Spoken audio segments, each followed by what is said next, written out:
Պարոն Գրիգորյան, Ադրբեջանում դատում են հայերին եւ Հայաստանը։ Ձեր կարծիքով Հայաստանի կառավարությունը, ղեկավարությունը ինչ պիտի անի եւ ինչ չի անում։ Իմ կարծիքով Հայաստանի կառավարությունը պիտի անի ամեն ինչ բոլոր այդ մարդկանց ազատելու համար։ Հիմա ինչը չի անում, գիտեք,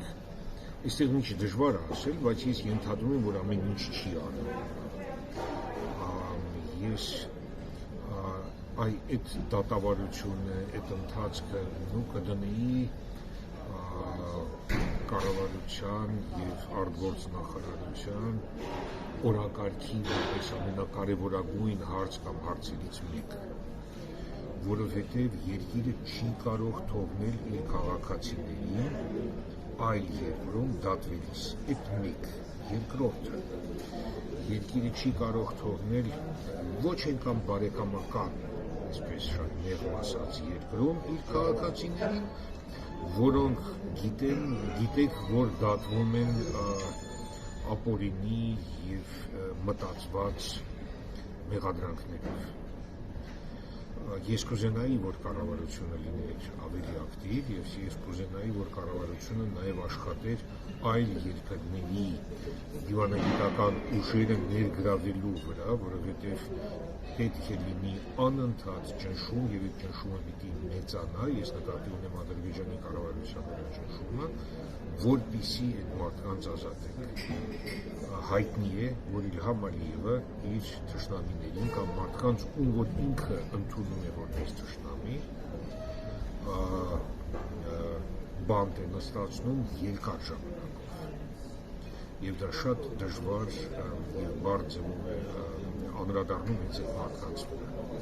Ես չէի ուզենա, որ այդ մինիմում 23 հոգին արժանանային նման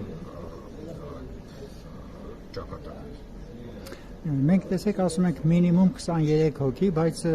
եկեք նաև խոսենք այն մնացածի մասին։ Մի քիչ նրանց մասին խոսենք, ոչ թե ես խոսում եմ բոլորի մասին։ Հա։ Եվ իրականում տարբերություն չկա, կա դատավարություն, թե չկա, այդ մարդիկ պիտի ազատ արձակվեն։ Իսկ մեր կառավարությունը ասում է, որ գերիների հարցով, դատավարության հարցով, եթե զբաղվեն, կխանգարեն խաղաղության գործընթացին։ Ես չի ասի, որ խաղաղության գործընթացը մեծ քայլերով առաջ չի շարժվում, որովհետև մենք համարյա ամեն օր լսում ենք ադրբեջանական նորանոր պահանջներ, որոնք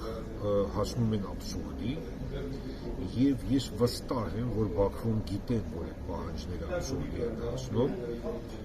դա նշանակում է, որ խաղաղության գործընթաց ըստ էության չկա։